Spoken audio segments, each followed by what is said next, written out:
Hello, everybody. Welcome back to the season premiere of the Abomination Vaults Eyes of Empty Death.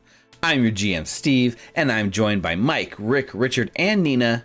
Together, we are Recall Knowledge, a group of 5e vets going on a journey to crit fumble our way through learning Pathfinder. Say hello, everyone. Hello, everyone. For those of you who are new to the stream or YouTube, welcome. And if you've been with us for a while, welcome back. It's good to have you with us. And I want to start off by just saying, guys, look how far we've come this year. When we started this, we had dreams of trying something new and trying something fun and said, let's try our hands at an adventure path. And we're now 30 episodes into this thing over the course of the year. And I couldn't be happier with the game and with our group and the way things have been going. So, thank you guys for playing with me. Thanks, Steve. Thanks for Steve. being a GM there, Steve. For sure. I also want to take a minute and just thank everyone in the audience that has come with us, watching us fumble our way through the rules, helping us learn. It means a lot to us. So thank you for watching. And thanks for coming with us as we start the last part of our journey, the finale of the entire adventure path, the Eyes of Empty Death. And buckle in, because we have a lot of adventure, a lot of mystery, and a badass bitch named Belcora waiting at the end of the journey. I'm super interested. Yeah, I mean, we'll see. I am super interested to see how this part goes. Thanks for making this a lot of fun, players. Thank you. Thank you. Thank you guys for sticking with us this year, and we hope you've enjoyed it as much as we did. I'm more surprised that I heard Steve say bitch. I keep it fairly family friendly here, but there's no other Clovis. Yeah. There's no other phrase. Clovis is rubbing off on him. Sorry, Clovis. The GM used our one curse word for the session. We got to keep keep it in the rating. So Yeah. That's true. So Okay. try to keep it clean, Clovis.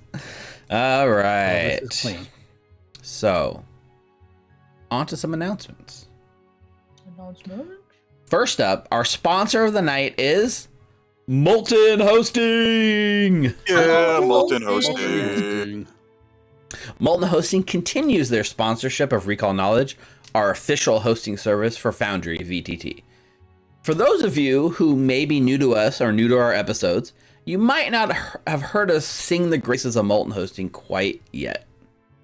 Well, tonight, we are going to take you back, way back, to prehistoric times. Early 2020, when everyone turned their eyes towards playing RPGs online before the dark times. Ninna, take it away. Shit. Another lockdown. Oh, I guess I need to find a new way to get my fix in. Let's see. How can I play in TTRPGs online anyway? I'll Google it. I should check this out. Okay. Roll 20. Roll 20. Okay. Oh, hello there, dudes. My name is Roll20. Are you looking for the most tubular way to play Pathfinder online? Look no further. Check us out. We're free. You're free? What? That's so cool. Wait, how does it work though? Oh, totes easy, man. Totes. You see, you just need to make an account, then every time you and your friends log in, you can see this bitchin' advertisement on your screen. Totally tubular. We can keep you up to date on the current advertising trends. Okay. And checks it out, bro. For just $29.99, you can rebuy all the content you already own to make it work in our application. Isn't that bodacious? Not really. Also, why do you talk like you're from the 80s? Because, that's when, our web interface was, totally designed. Thank you, but I think I'm gonna explore other options. Okay, let's see here. Foundry. Okay, this looks cool. What are you all about? Oh, hey, I'm Foundry. Hi. Great. What do you do? Well, for a one-time purchase, you can use me to play all your favorite games with your friends. We even let users create modules to customize their games. Really? That's awesome. Oh shoot. How do how do I get started? Well, first, install Foundry. Okay. Then, I need to take a look at this 150-page user-friendly guide to walk you through all the configuration changes. Are you a certified web tech? No. If not, please take a look at the 60-page port forwarding supplement guide. It will get you started. And are you familiar with Node.js? No. No. Nope.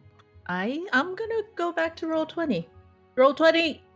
Awesome. Bagged another one. Cowabunga. Now, luckily for us, we are no longer in the Dark Ages. Enter a new product into the picture. Okay, so it's been over a year. Roll 20. What do you have for me? What? Oh, no worries, Broseph. Only the most radical of changes. We rewrote our lighting system now with 150% more bugs. It's an amazing deal. Okay, but with Pathfinder though, because I think can I download Abomination Vaults and play on your service? Yeah. Can I interest you in some 5e instead? No. Foundry. Foundry, what about you? Oh, hi, Ninna. Hi. Hi. Are you still hard to set up? Oh, not at all. We've reduced our setup guide to 125 pages by reducing the font size. Come on, there has to be a better way. 125 Hi pages. there. Oh. Hi. Who are you? I'm Molten Hosting, your friendly Foundry hosting service. What does that even mean? We take your Foundry VTT license and host it in the cloud for you. That way you get best of both worlds, the amazing, customizable experience of Foundry with the ease of just having your server run in a browser, so you don't have to worry about anything other than running your game. That does sound great, but what's the catch? If you switch to us, you'll never want to go back to self-hosting again. We're playing on Roll20. Sold. Please, hang on. Take my money. Here. Take it. It's just that simple. By using Molten Hosting, you'll take away all the annoying setup out of the picture and open yourself up to a world of possibilities free from late 80s, early 90s slang. But for real, jokes aside, we love Molten Hosting. You can deploy, set up your server in the cloud with just a few clicks, have your players connecting in just minutes. We host our games there, and you should definitely give it a look as well. Also, they are giving an entire free month of service to our viewers. All you need to do is use the code RECALLKNOWLEDGE, that's one word, at checkout, and you can get any tier of service free for your first month. And once you see what they have to offer, you won't go back to self-hosting. And nobody wants to go back to Roll20. Not even the people stuck on Roll20 right now. Head on over to moltenhosting.com now to check it out. And thanks for sponsoring this episode. Thank you, Molten Hosting. Thanks, Molten Molten. Hosting. Rick, catch the good people up on our podcast.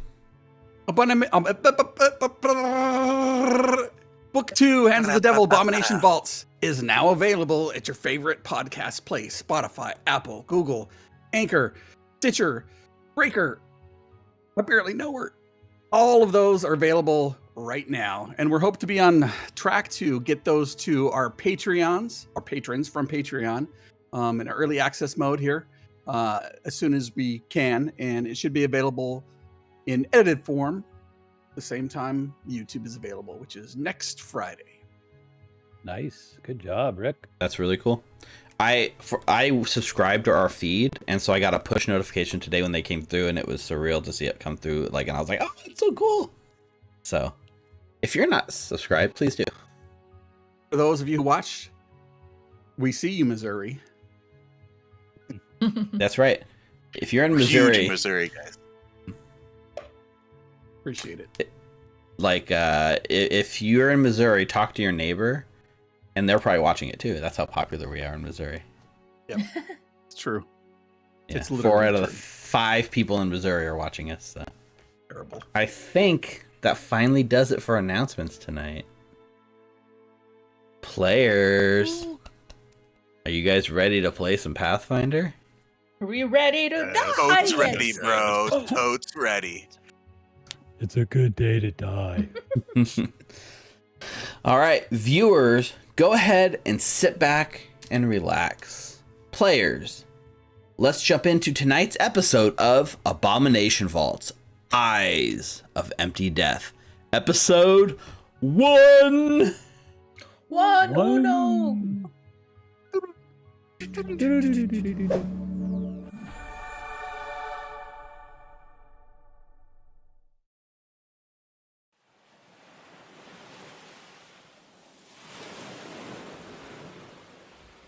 Beneath the quiet fishing town of Otari, something sinister has awoken.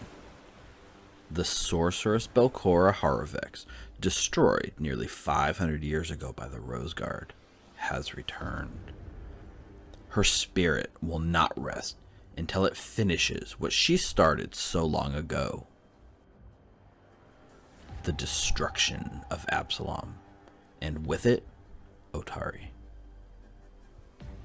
A band of heroes have united to answer the call, delving beneath the mysterious lighthouse known as the Gauntlet. Together, they discovered a dungeon that Belcorra called the Abomination Vaults, originating from a site where their outer goddess Nimbaloth once brushed against this world. During their adventures, the heroes have managed to dispatch cults dedicated to the Ghost Queen, the self-appointed guardian of the lighthouse named Volek, a flesh warper conducting strange experiments in his laboratory named Jafaki, and most recently, a contract devil named Urevian, general to Belcorra's armies, now sent back to the Nine Hells.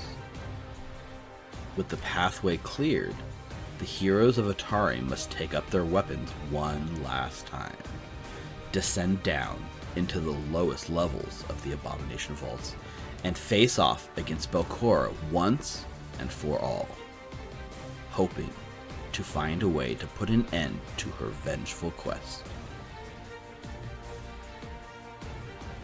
Will the heroes succeed in their task? Or will they, like so many before them, finally succumb to the eyes of empty death? As we fade into our story, we are greeted with a montage of scenes since the last time we played. We start with the group, bloodied and exhausted, victorious over the devil Urevian. The rest of the devils, under command from their leader, all depart back to the Nine Hells, their contract fulfilled. This leaves the prison level nearly abandoned, save for a few fleshwarp creatures, discarded experiments from the late Jafaki. As the place is cleaned up, we see the staircase leading down filled with rubble, choked completely. With a sigh, the heroes, along with Carmen, Rajani, and Falxie, roll up their sleeves and begin clearing rocks. It takes a full week of hard labor to clear the way.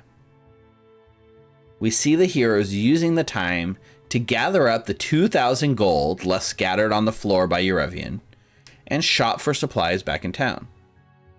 We can see the small lumber town of Otari, where life goes on like usual.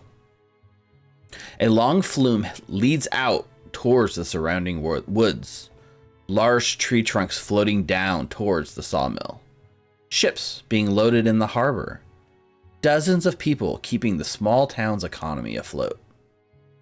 Banners across the street show the impending election nearly a week away, with the town's current mayor, Osef Menhems, the only candidate posters visible in the street. A mere mile or so away, looming over the town, is the Gauntlet, a mysterious lighthouse deeply entangled with the town's history. Recently, it came to life. Luckily, a new shopkeep by the name of Rin Savinsky had settled into town and foresaw the event. She had called a group of heroes to save the town, who have since been dubbed the Heroes of Otari.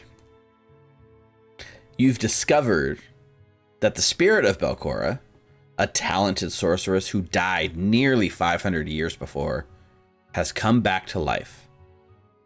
And you've learned that she still has the same goal as before, the complete destruction of the nearby metropolis of Absalom. She built these vaults to house her army, full of terrible creatures and vicious cults, still working to this day to serve her whims. And it's up to you to find a way to put her spirit to rest once and for all. Let's take a minute here to give a brief description of your characters, both to any newcomers to our audience, and also, this is a good chance to highlight any differences that your characters might have seen from the last season or the first season to now. So, let's start with Halharmony. So, even more handsome at level 8 is Halharmony, who has taken impressive performance. That is like musical. So he can use his performance for making a impression, diplomacy, etc., just so he could take gladiatorial dedication as his new archetype. So he's walking with his hair is growing a little longer, his peach fuzz on his chin is growing in a little bit. He is there's an air of confidence about him now that he blew up the head of the devil. So Hal is now at 25 AC with 104 hit points because he has a hefty Constitution bonus. That is Hal. Nice. Very cool, very cool. Next, let's shift the camera over to our resident druid, Clovis. All right, so Clovis is a 101-year-old half-elf druid. About 5'9". He's got long blonde hair. His armor is a drake skin from a drake that he killed and had the druids fashion this armor out of it. He's got a wooden shield and he holds a staff. Obviously, he originally came in with this thought of tearing out and taking out the lumber mill, and soon found that that wasn't the source of what was killing his forest, and is now focused to go down in the vaults. So that's Clovis. Very cool. Thank you, Clovis. And the camera shifts over a little bit towards our resident tough guy, Nulara. So Nulara is still as gray for a person of color as she could be. The sleeves on her arms are a little tighter. It's because she's gained more muscle. The air of confidence that Hal has been exuding lately has kind of gotten into her. So she's leaning more towards how she used to speak. She's not using much of the common accent anymore. She looks a little bit more at peace, mainly because she's like having more faith towards Pharasma. So she walks with especially next to Hal, she has a more quieter sense of confidence in her, but hella strong. So much stronger. That's it for Nulara. Very cool. Very cool. Thank you for that update on New Lara. And lastly, the same gag that happens every season. The camera pans over to an empty frame, looks up, looks confused, looks around, and then aims down towards Mukta. Mukta wakes up from his nap, stretches to his full height of 4 feet. Anyone saying he's 3 foot 9 inches is a liar. And what you see is a almost 4 feet tall Yosoki, short brown fur, a blondish brown tuft of a goatee. He's wearing long robes of dirty white and sand brown and gold. He's got a green handkerchief tied around his neck, a fine rapier at his side, and probably new is, he carries a short bow now after the first few encounters. And he's also got a small pouch at his side that carries a small book of some sorts, maybe a journal, maybe a notebook, and some spectacles in his pocket when he needs to write and read. That is new. Very cool. And so we see you guys there's like a montage of you guys shopping, and it cross cuts between you guys like lifting rocks and doing like hard labor and going back to town sweaty and like moving stuff or like, buying merchandise and then back to there. And Mukta definitely disappears a lot when it comes to the hard labor. Of course. And after some days have passed, we see a scene that's kind of like at sunset just outside the lighthouse. And it's a scene with you four and Carmen Rajani. So the group, for those of you catching up, the group and Carmen haven't always seen eye to eye. In fact, Halarmony knocked him unconscious and Mukta slit his throat. Mm-hmm. But a short time later, they pulled his spirit back from the River of Souls, only to hand him over to a devil to fulfill a centuries-old pact made by his ancestor. Only then did they team up to destroy the devil, giving Carmen his second chance. He still looks like slightly rotten. His eye droops a little bit. His hair is like missing in like clumps of like patches. And as we fade in at this beautiful sunset, we pick up in the middle of a conversation. No, I don't think I will go back. Otari doesn't need me. I think I will head back to my ancestors' homeland. They say Vol was from Nidal. And so is this blade. And he holds up this finely crafted sword known as the Cooperative Blade. Sort of this town symbol of luck, been on display, his birthright in his eyes. I think it's time I go find out exactly why she was exiled. And why a devil had a contract out for my bloodline. And he's looking at you guys. Well, I think that's a good path you have chosen. It probably wouldn't look so good that you were buried in the graveyard by New Lara or Miss Ninna over here, and then you are now walking around.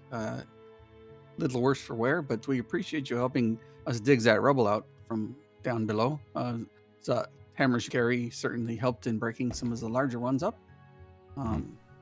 But he flexes a little bit. Okay, don't get one of the muscles like falls like off the bone. Don't get carried away, okay? We appreciate it. Hope we did enough honor to your family's name by defending your honor, and we wish you well.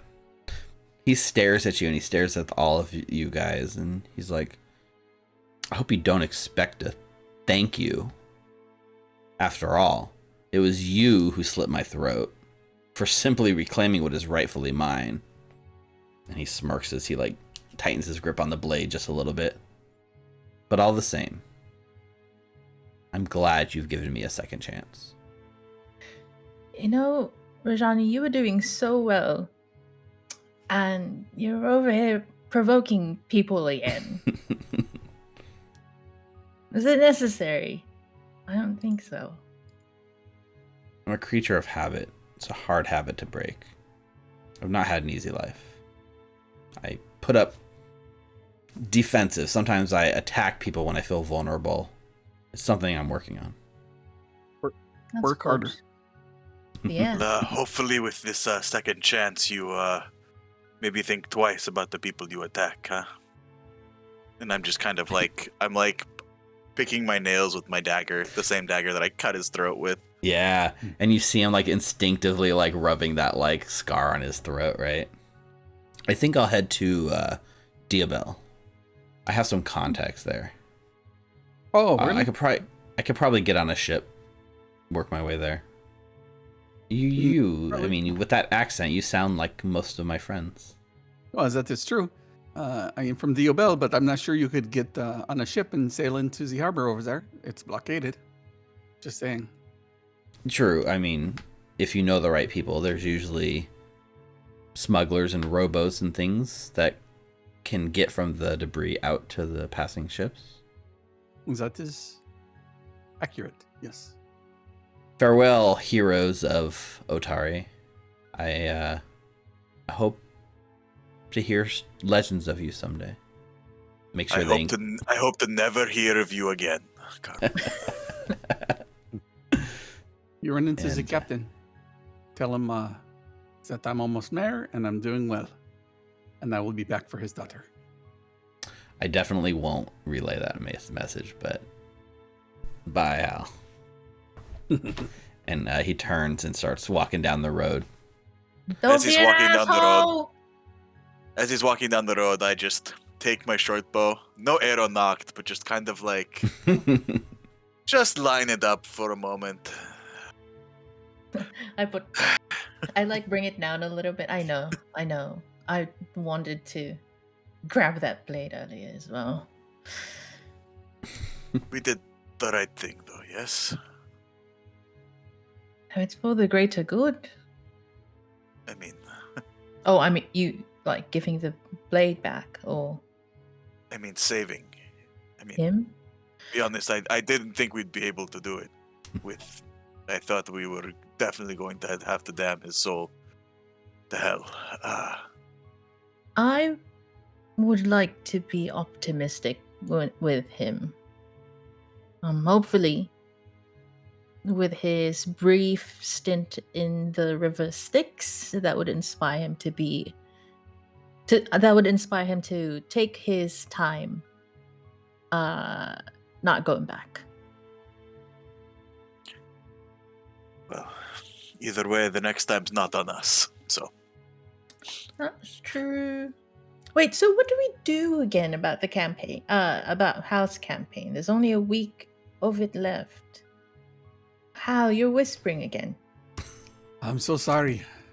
So when we clear out the bottom of the Abomination Vaults here in the next 5 days, we can just come back like we're done and we can just take over.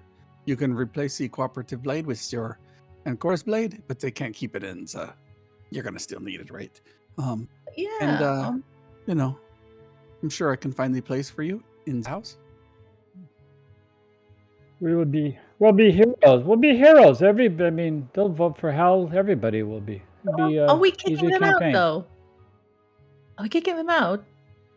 Like, Hal, didn't you used to have, like, a thing with the mayor's daughter? What are you talking about? That's crazy. I don't know. We're just friends. Yeah, he's not gonna kick her out. Just the dad. What are we gonna do about the dad? Yeah. He can. I mean, maybe he can report to Clovis. He can work in the mill. Oh, ooh, good idea. I like that. You know, like we come over, we go like an outside company comes in, and we take over all the important jobs, and then all those people who used to do it report up to us, and then we can either leave or, you know, grin and bear it. I know you're gonna be my boss soon once you become mayor, but if I could, I really don't want to hold any position in office. Okay. Okay. I would like to say my mausoleum. Lara, what do you mean? You're going to be the press secretary? Are you kidding? Do you want this crown to crumble? I would like to see that. You've seen me gone paler than I already am in front of Yeah. everyone else. Remember that party? It was quite impressive. I didn't think it was possible. You can write a secret paper. Nobody'll know it's you. No, I can't. I can't even speak Undercommon. I'm not there. Like, I'm not very smart, unlike you guys. I like how nobody says anything. They're just like, yeah, that's right. That's true. You're calling us dumb? We're all dumb? No, Is that what I'm you're saying I'm the one that doesn't know as much as you all. You're old. Oh. Hal and Mukta both know other languages. Yeah, quite true. Very true. Mm-hmm. But none of us have ever, been brought back from the dead, so. I True guess. So at this point, right, as this, Carmen's walking off in the sunset, you guys are having this conversation. This is the last moment for you guys to do any last minute preparations you might be interested in doing that you need to do before we descend further. So is there any game business we need to take care of? Does anybody have crafting skill, like an expert at crafting? I have the eyepiece. I'm trained in it. So I want to get the armor ruined, but so you have to be crafting. So Steve, I don't know if you would allow if somebody else was able to craft it, I could use it. So yeah. If you get it, then the armorer can apply it as part of you purchasing it. That's fine. Okay. Yeah. I don't think I could. You're whispering too, Mukta. One thing, when we get back from the Abomination Vaults, the kind of the first night, thinking like we've survived, we saved Rajani. Mukta will go right up to Raita's room.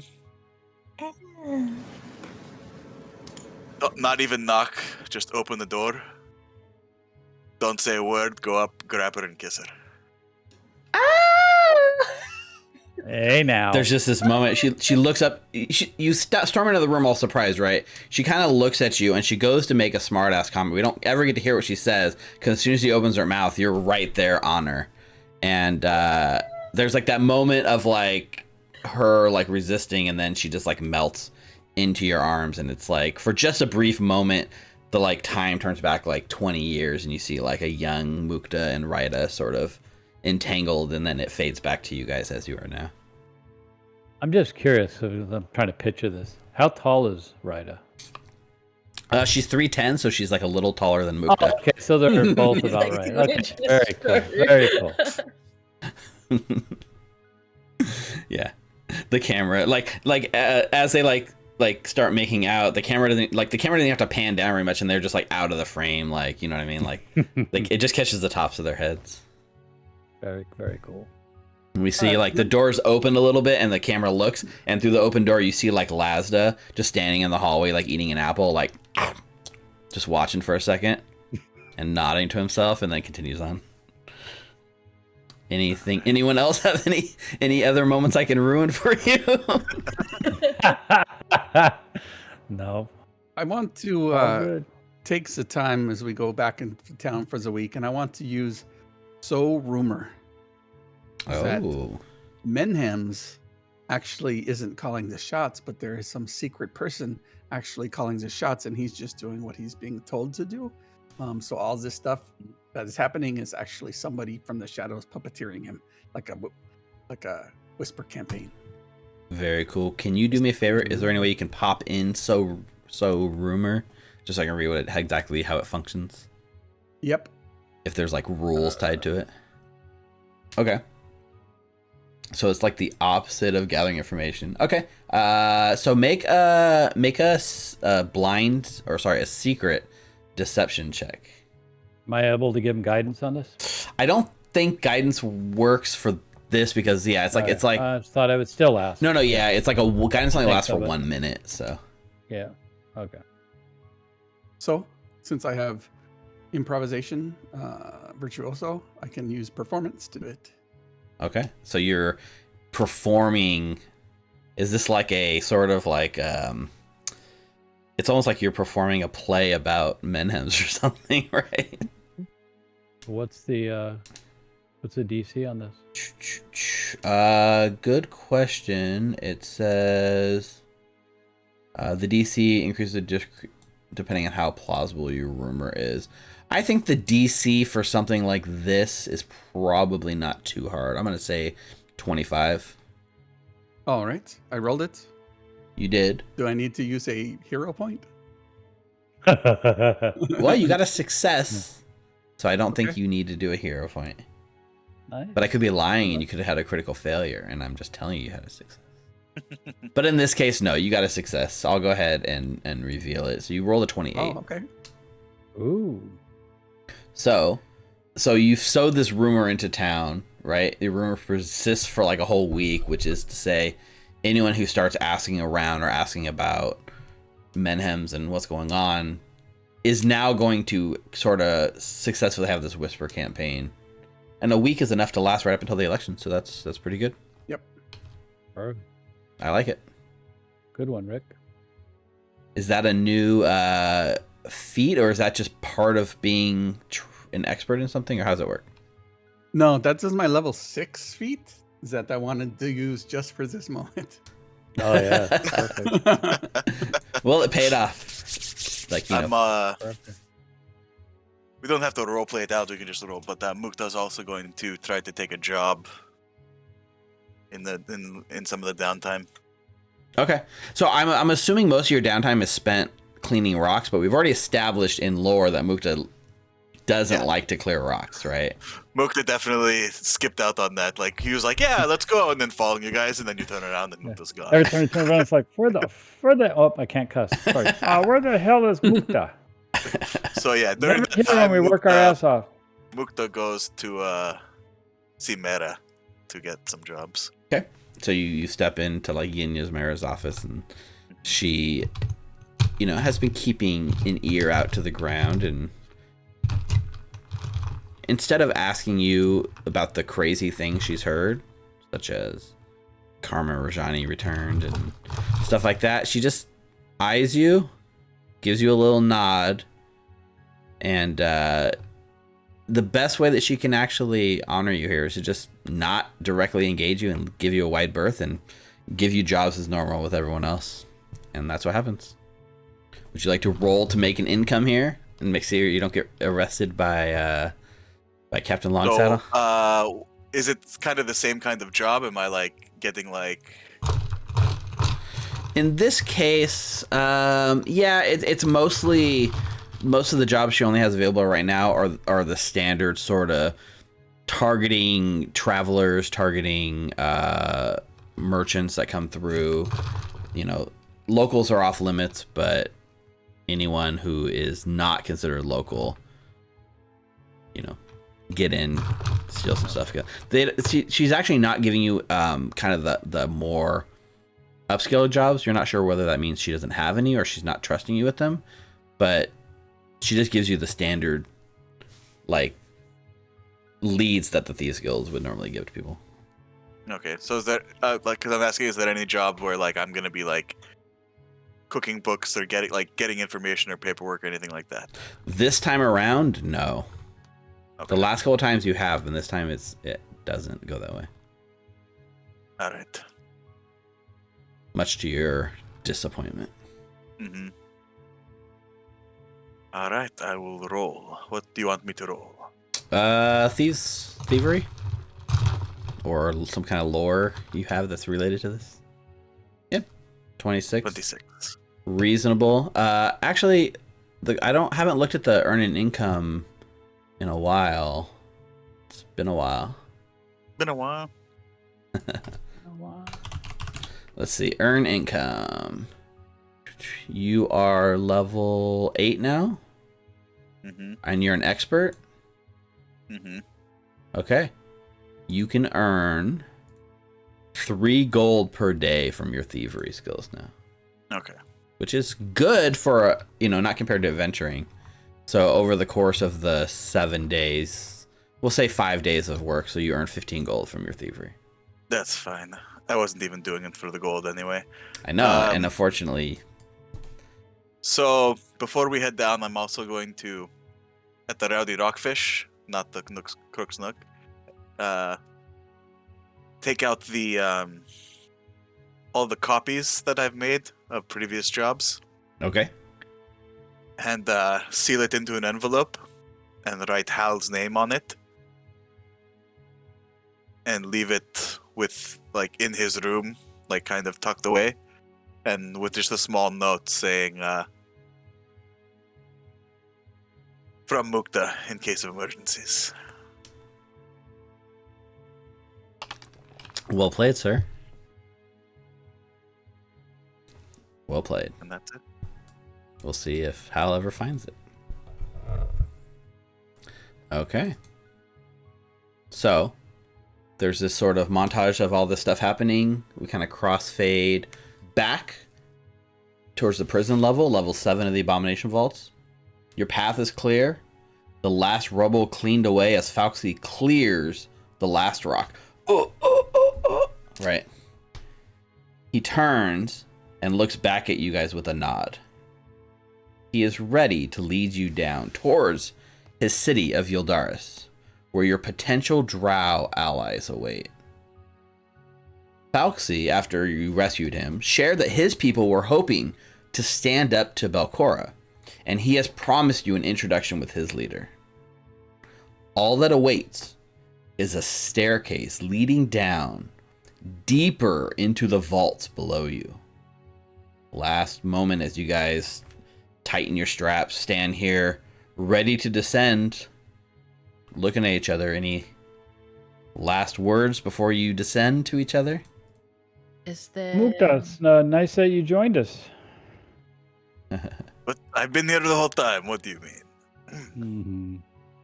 Maxie, is there... Oh, could someone translate this? Is there an etiquette that we have to do when we meet this? What are you doing, Clovis?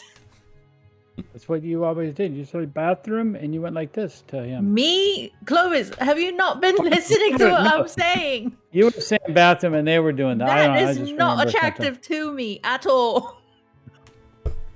So he does None of say, when you arrive at a place where he expects there to be sort of drow soldiers, scoutsmen watching for you, he says, let me do the talking. Hands off your weapons. Make sure that they don't perceive you as a threat, because they are very likely to just take no chances and to end you. Easy enough. Although, the last time you kind of, sold yourself up, you died right away. So, are you sure you could talk to them for us? Fair enough. If for some reason I do not make it, just let them know who I am, that you met me, and I vouch for you. I'm sure it'll go over just fine. If you have my body, it'll help.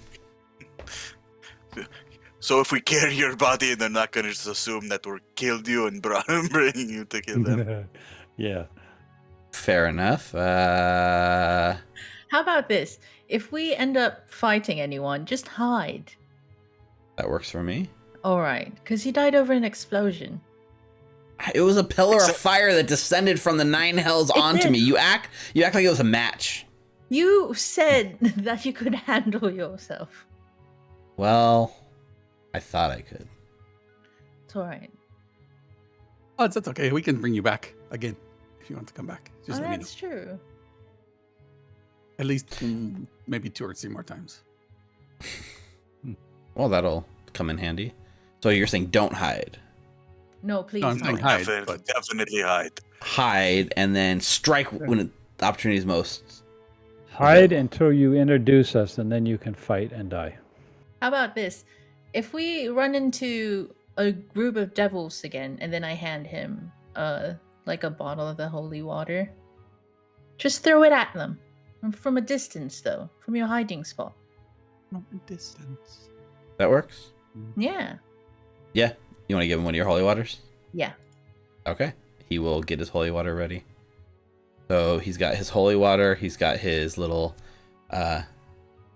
dagger. Did you guys give him a dagger or a short sword? I think it was a dagger, right? Dagger, yeah. He's got a dagger. He's got his holy water, and he's got it tucked into his belt, and he gives you a thumbs up. All right, good talk. Bathroom. Bathroom. Bathroom. No, don't say that, Miss Ninna. All right. He looks at you, Clovis, and in common he says, "Bathroom." Yeah. Oh. Bathroom. Oh, blessed Bathroom. Pharasma, Clovis. Pharasma. I don't think things usually go in the bathroom. They go out. Let's start walking. So you begin descending down, much like before, right? There's the Abomination Vaults beneath the Gauntlet. It's this large circular chamber that descends through these middle 3 levels of the Abomination Vaults, and it's one spiral staircase that goes down. And this is a continuation of that same spiral staircase. But as it descends lower past this level, it's completely sealed off. It's like a tiny, narrow hallway that goes underground, giving you like an almost claustrophobic feeling. And as you look down into the darkness, no light at all comes up from below. It's only the light that you guys bring. So what is your lighting situation like? Clovis, would you still be able to put that light on my shield? Yes, I could. Let me grab. Oh, Make sure you run the healing macro, Ninna, because I see Nulara only has 20 hit points right now. So do the rest. Yeah, but rest for the night doesn't even give you full hit points, right? Just put your hit points to full. So yeah, so that worked. So you're putting the light on Nulara's shield, sword. yeah. Do you want it on your shield or sword, Nulara? Where would you like it? I can't hear you, Nulara. My shield, please. Okay. Yeah. So I put it on her shield and cast light. And what was the range on light? Does it go up now that you're higher level? You guys, all of your cantrips are heightened to like 4th level now, right? You guys have 4th level spell slots? 4th level. Not- spell. Yeah, so 4th level is 60 foot radius. 60 bright and dim, or what? So 60 foot radius and dim light for the next 60 feet. So 60 feet light and then dim light up to 120 feet. Perfect. That's much brighter. Shine bright like a diamond. Shine bright like a diamond. All right, so Sing it, Nulara. Hal. Can you sing that song for us, Hal? Alarmity? Come on. I cannot. It's great now. Nulara becomes this kind of shining beacon, and as you shine out, right, you can see it's kind of hard because the wall still curves, but you're now lighting up, and you can see the staircase descends down pretty far, probably like another 50-60 feet down, and you kind of lead the group down. And as you move down here, the smell of rot and mildew pervades the air of this enclosed staircase.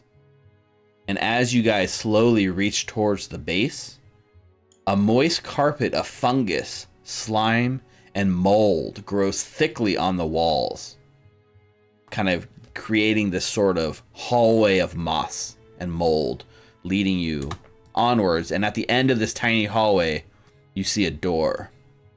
But as you kind of turn and look at the wall that's opposite, the wall, this nice, smooth, perfectly white stone wall that matches the same stone that's built the Abomination Vault, or sorry, the Gauntlet all the way to the surface, you kind of see that the inner wall of the staircase is made from the same stone. And right at the bottom of the staircase, in this wall, is an indentation, probably about the size of a softball or so. Just perfectly concave impression at the base of the staircase. Deck magic. Yeah, you put off detect magic. The Gauntlet itself is 100% full of magic, and I'm pretty sure it's mostly enchantment with a tinge of necromantic. But you don't get a specific reading off of the concave spot or anything. Do you think something fits in that kind of hole there, or what do you think? How big is this area? Mm-hmm. Are you asking how big the hole is? Yeah, the concave hole. Across the whole thing, probably about... I'm going to say probably about 4 or 5 inches across. very like Let's, shallow. Let's stick Mukta's head in there and see if it Is works. it like this big or like this big? It's about At the side of a Mukta's small dessert plate, maybe. Okay. Like Would that Mushi same fit sort of there? saucer. It's not a hole, right? It's just a head. slight Oh, it's just depression. Chunk. Yeah, it's just So it's Mm. like something may fit in there, or Oh. Maybe it's a trap. Maybe you should check it out. I know you're always Alright. like looking for some, but you haven't really Of found one. course. I mean, apparently they didn't really think they needed traps down here. So I will say there were a lot of traps. We just avoided all of them. that's how good I am. That's I let true. us completely away from all That's the true. traps. job, Mukta. Very good job, Mukta. I feel so bad that you avoided nearly. I think almost every trap we came across, you avoided. Just So Mukta will to say back to Hal, what do you mean? There was tons of traps. You didn't see them? Neither did you. No, we avoided them all. That's why we didn't. That's why none of them went off. Is this a little area a trap? Maybe that's a trap. based on your passive sort of, or like trap seeking abilities, Mukta, you don't see or notice any traps in this area or in the hallway that's coming up. If you want to take the time to stop and do like an active trap search, you can. It's definitely trapped. Hey, Clovis, why don't you put your arm in there? Clovis walks up and puts his hand in. Well, it's not deep enough for my whole arm, right? Just my hand. Up. I'm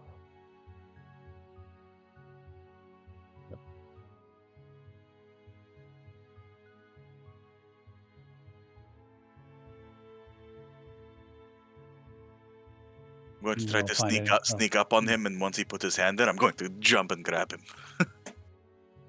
Ah! God damn it, Mukta.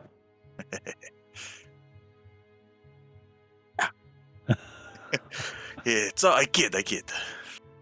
So Foxy, Oh, what's that that singing there? What's that going? What is this like little indentation? Is that like you see more of them as we go down to your house, or is that like? Foxy is like kind of watching, and he shakes his head. He's like, I'll be honest, I've never been here. I mean, I'm guessing I must have come through here when they brought me up and sold me into bondage, but I tend to stick to the nature and our homes and not. There are things that live on this level, cultists and creatures that worship Belcora. Tiny little gnomes, smaller than your friend here, who will bite you with sharp teeth. We call them the children of Belcora.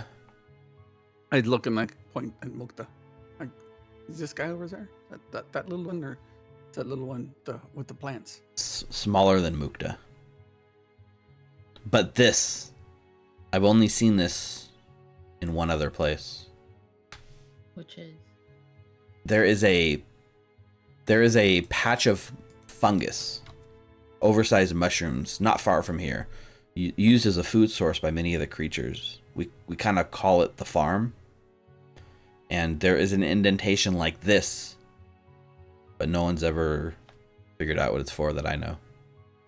One of Belcora's mysteries that she took to the grave, I suppose. We continue forward then. Yeah, so you kind of turn around and look, and you just see the whole hallway to get to the door is just covered in a thick fungusy moss. By the way, I'm not short. You're all just freakishly tall. So, as we move forward, right, Clovis, why don't you give me a quick nature check just as you're eyeing this fungus to make sure it's not gonna like murder everyone, and then you guys can tell me sort of what exploration activities you guys are taking coming in As here. Mukta's doing, or as Clovis is doing, he's like, just remember, guys, a rolling stone gathers no moss. Keep rolling. Okay. 23. Does not appear to be dangerous. It looks like run-of-the-mill common fungus, very similar to ones you've seen growing in other places in the Abomination Vaults, and one that's very commonly associated with like Nimbaloth Also, Jade Knight, thank you for following us. I see you, Jade Knight. Thank you, Jake. Hey, Jade Knight. Thank you, Jake. Jade. Knight. So yeah, this fungus, it's harmless. You can walk through it, no problem. Okay. We're good to go, Mukta. So Be sure the Fox, last time we poked some fungus, Mukta got really, really sick. You remember that when Yeah. he like Don't, yeah. threw up that black Don't stuff? poke it. Do not poke it. Just walk through. Yeah, wasn't it fungi that also killed what's his name? It Otari. got in his. Naughty. Didn't he breathe it in? So hold your breath when you walk through. It's an entire hallway, I think. Hold your breath and run. yeah. So you hold your breath, and I'm guessing Nulara, you're taking the lead down this I'll be because scouting. okay, and Foxy is hiding in the back and avoiding notice. Yep, I'm with Foxy, making sure he doesn't die. Okay, and then Hal and Clovis. Clovis will be investigating, just basically as we're walking through. He's just looking for anything out of the ordinary, any hidden doors, or just anything that, again, doesn't look Perfect. normal. And Hal. I'll be detecting magic, making sure that maybe this fungus is some kind of magic. Okay.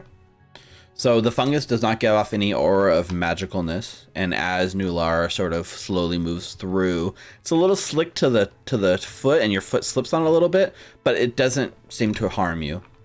And you move to like the end of the hallway, and you're able to the door's unlocked, and you're able to sort of like open the door and see what lies beyond. And as you move into the next room, you see ahead of you that 6 alcoves line the walls, 3 to the north and 3 to the south. The 4 easternmost alcoves each contain a large stone planter filled with muddy water that reeks even from this distance like disgusting swamp water. 2 scorch marks on the ground near the eastern door surrounds a pile of rags. The pommel of a blade peeks out from underneath one of the rag piles. Clovis, can you make me a secret perception check real quick? And Hal, immediately, what's the range on your detect magic these days? Pinpoint the source, Still 30 feet. but it looks like it's 30 feet. Okay. So as you move in kind of close to this room, Hal, you do get a ping from, you said you can pinpoint the source now? I pinpoint the highest source in the area. Perfect. The highest source of magic, it's hard for me to say what the highest is, but I'll tell you, the blade peeking out from under the rags definitely has some enchantment magic to it. And also a bit of divination magic on each of the 4 basins of swampy water. I think that sword is over there. That is magical, but there is divination magic in all the dirty water. I'm not sure if I pick up that sword, it's going to make my leather armor here turn into leather rags on the ground. I'm going to be actively looking for traps. Okay. Instead of avoiding notice, because it's one or the other. Well, I mean, it's the same. I guess it doesn't really matter, right? Because if I'm always looking for traps no matter what, right? So Right. So you could. That's true. Yeah. There's no point in actively searching for traps because you could do both. So yeah, you're always doing this search for traps. Yeah. You haven't noticed any. Looks clear from where you are. Though the scorch marks on the ground give you some sort of pause. Mhm. I didn't say this because it wasn't in the box text, but like each of these basins of water that's also like swampy, it has like a yellow glowing light that kind of like lights up the room. So that this room is not dark. There's 4 glowing lights, one from each basin of water. Are you guys picking up on anything? See that sword over there in the rags? That thing is really magical. But so are all these little dirty waters. That does divination magic. I'm not sure Divination. what's that For means. the- It's For the basins? How about the Yes. sword? The sword is enchantment, Hmm. powering the other things. Yeah. What do you think would happen if we throw a bottle of holy water in that basin? Do you have any holy waters to use? Like, do you have any spare holy still- waters? I have 2 holy waters. Maybe you should like uncork it and pour it in instead of just throw it in. Okay. I can do So it with my Clovis hand will if you walk want. up there and take. You want to do it with the mage hand to be safe? If you want, go ahead. I mean, you're halfway there. Go ahead. Yeah. All right. Clovis will walk up and uncap one of his holy waters and pour it in the basin. Okay. So you step up and you kind of like uncork it and you pour, and there is this like glowing light. So you're kind of like reaching your hand between the water and the glowing light, and you watch as the water kind of hits the bowl of swamp water, and as it does, it kind of fizzes a little bit, and you feel it, and you watch as the water makes connection with the swampy water, it begins to swirl and foam a little bit and bubble up and almost start bubbling out of the basin, like down the sides a little bit as the water level sort of rises and gives off kind of like a hissing sound. And then in that moment, you hear voices that fill the room. We are the eyes of empty death. The eyes of empty death. And all 4 of these lights over the basins begin like moving towards you guys. And we're going to roll initiative after break, because we're going to go to our break right now, because it is currently 8:20, perfect time for our break. So yeah. Did you think it was... There's a +1. That's true. You are scouting, so you're going to get the +1. So you will beat monsters, which is good. Yes. So while we're at break, take this time to support us here at Recall Knowledge. You can head over to twitch.tv/Recall Knowledge and give us a follow, or head over to youtube.com/c/Recall Knowledge, or head over and just subscribe to one of our podcast feeds and give it a listen. Yeah. It's a great place to catch all of our past shows, because they're all currently available in podcast form. And don't go anywhere. We'll be right back in 10 minutes on the Abomination Vaults. And we are back from break. So, as I said right before we went to break, this light, not really thrilled with you pouring holy water into the swampy basin, begins to shudder and move, and everyone's hairs on the end of their arms stick up as that tingling sensation that adventurers get, where the voice from beyond says, "Roll initiative." And rolling. you guys can go ahead and roll initiative, and I'll move you guys to the battle map. Don't And I'll forget your move this. +1 from scouting. Oh, wait, that's the wrong level. Don't look at that one. That was the old level. This is the new level. Do we all get +1 because you were scouting, or just whoever was scouting? Just You you. guys too. Because me and Mukta got a feat that gives us the same type of bonus. During break, I rolled 2d20 just for the hell of it, and I got double natural 20. Yes, it's out. So I used up all mine, but maybe you guys have some. Lois, New Lara, Hal. Missing Mukta on initiative. Yep, going there now, making sure. Alright. Now, is Foxy joining you guys in initiative, or is Foxy actually just staying out of it so he doesn't die? He's staying out of it. Got it. Okay. Is he going to listen or not? That's up to the GM. We'll see. So, you guys are all the first to react. So, at the start of this initiative, Nulara, you get to go first. Do I see anything? You see this light that was just floating above the basin begins to move in a threatening manner against Clovis. The room fills with voices that echo and say, "We are the eyes of empty death." And for a moment, you flash back to the last time you saw the eyes of empty death. Oh, Okay. those things. Mm-hmm. Okay. Which ones were they? I don't So remember. I am going to, for my first action, I'm going to move to the center of this room Okay. And then I'm going to use 2 actions to hold an action to attack whatever it is that tries to Got attack it. me or Clovis. Yeah. Got it. Okay. So anything you see that comes within your reach that's threatening or whatever, you're gonna attack it. Yes, please. Got it. That's All the right, end of my turn. Mukta. Put on in there. I don't know. But there's something. Get ready. All right. You can delay your turn. Yeah, I will delay. Okay. Very cool. Your delay when someone takes a turn that you want to hop in, let me know. Clovis. Okay. Clovis is going to step back here. Okay. He's going to raise his shield and wants to use recall knowledge to remember back how we defeated these things or what their weaknesses were last time we fought them. Okay. You can give me a recall knowledge check. This is going to be... Do you have any certain lore? If you don't have any lore related to these things, which... I got nimble lore. Yes, make a Nimbleoth lore roll, please. Nimble lore. That is awesome. 15. A 15 with Nimbleoth lore. It's on the tip of your tongue, Clovis, but you have a hard time coming up with anything that's useful in the moment. Okay. I am sorry. That will be my turn. Damn Nimbleoff. Yep, that brings us to Hal. Inspire courage. Yeah, let's make it lingering.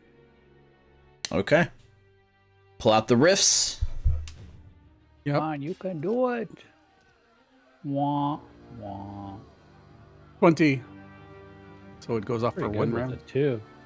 Okay, 20 for one round. Right, that's a failure.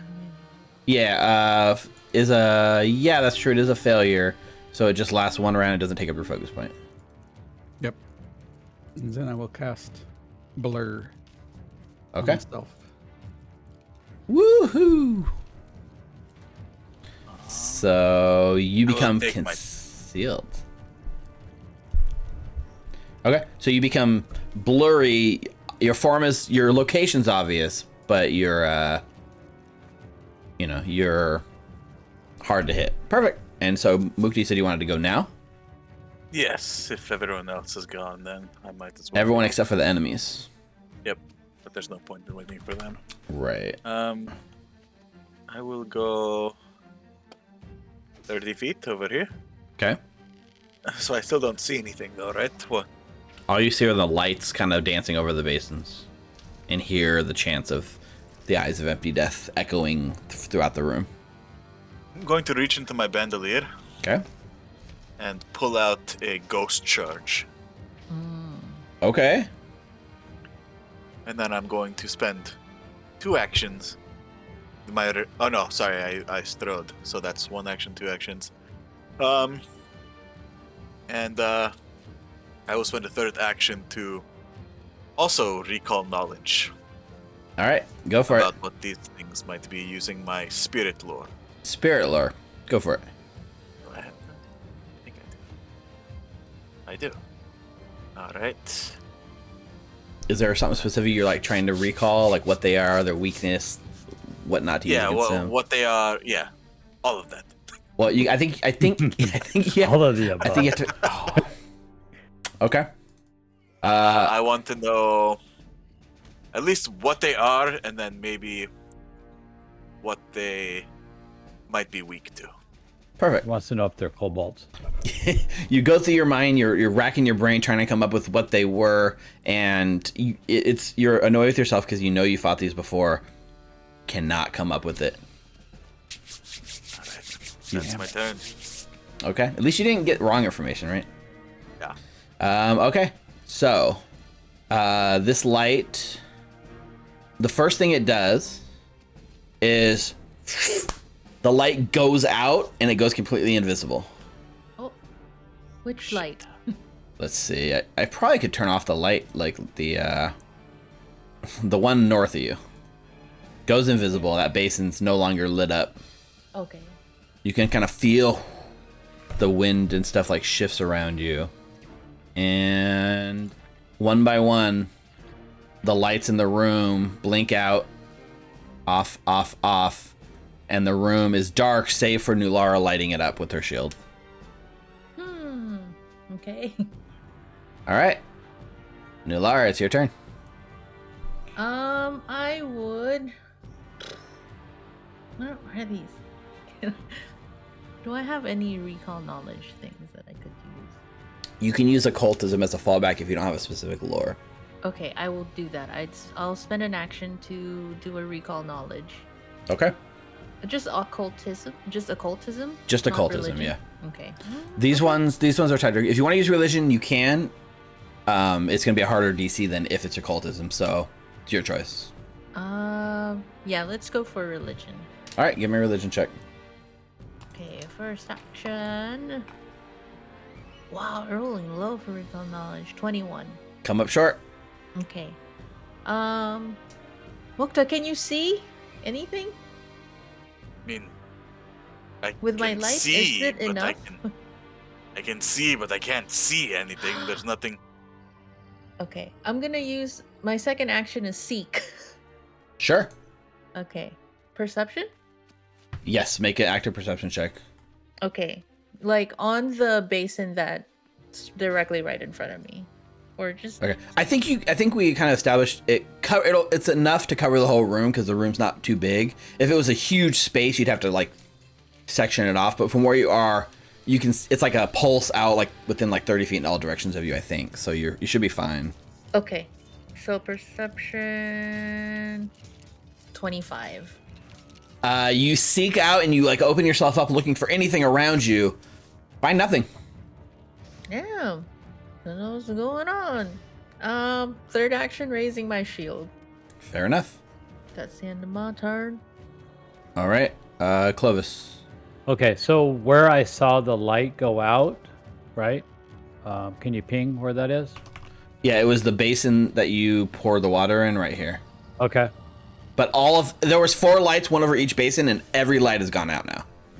Okay, well, the one where I poured the holy water, I'm going to cast Fairy Fire. Okay, put that in chat. It's a 10-foot burst, so you pick a spot and it hits everything within 10 feet. All right, yep. So go ahead and place that burst. All right. So I'll put the burst, right? And you can tell me if you want it on that square or this square or what square you want to target. Can you see the burst I placed, right? Yeah, right there. So right there? Okay. Yeah. So you place right there. If I go on top of Nulara, could it get the other basin? Yeah. If you placed it here. How about if I placed it right here? Because I'm trying to, maybe I can get all 4. But yeah, I'll let you put it in the middle of the room. So you place it down right in the middle of the room. It fills up everything in the room. So as that happens, everyone is bathed in fairy fire. Okay, so as this bathes everything, right? Everyone gets lined in light. So like Hal, Nulara, Mukta, you guys are now bathed. So now Mukta, you cannot become hidden. You cannot become concealed because the fairy fire gives you away. But in the room, you sense. My blur goes away. Does it? Oh. Can't Yeah, be because concealed while affected. Oh man, sorry. But The target form blurs blurry, it becomes concealed, and you can't be concealed. Yeah, so there's still a blurry Hal, but like your real self is outlined. It makes it pretty obvious, right? So now 4 of these creatures become revealed. They're no longer invisible. They're all outlined as well. They're concealed. They are not hidden, invisible anymore. And you see these 4 creatures around the room. Each one of them has snuck up next to each one of you. Oh boy. So that was. and then I'll raise my. That's 2 actions. So then I'll raise my shield. And then you raise your shield for your third action. Okay. Hal. All right, I want to use Lingering Composition and then do Dirge of Doom. Oh. Okay. That is definitely. I'm pretty sure that's even a critical success at this point. So critical success. Foes within the area are frightened 1, and they cannot reduce their thing while they're within 30 feet. It says it doesn't. It's weird. It doesn't say it on the spell card, huh? But okay, 30 feet. So they all become frightened. Well, it says while they remain in the area. I guess it's in the room. Mm-hmm. A huge area. Right. Only like 30 feet. But yeah, so they all become frightened. So Hal, you've successfully scared all of these will-o'-the-wisps. Nice. With your song. That is pretty epic. And is that just a one action? Yeah. Yeah, one action. And I like it. I think I'm gonna move away. Also, I'm gonna stride. Okay. Oh, actually. Urge of Doom is only verbal. Right. No. Yeah, I don't have a problem with that. You know what? I am sorry, Hal. They are immune to this. Immune to being frightened. Let's just say your spell doesn't work. It doesn't take hold. Okay.